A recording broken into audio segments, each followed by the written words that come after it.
اللهم إنا نستعينك ونستغفرك ونؤمن بك ونتوكل عليك ونثني عليك الخير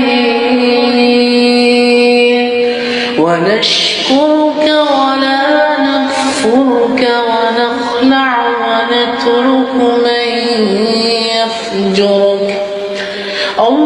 اللهم إياك نعبد ولك نصلي ونسجد وإليك نسعى ونحفد ونرجو رحمتك ونخشى عذابك إن عذابك بالكفار ملحق.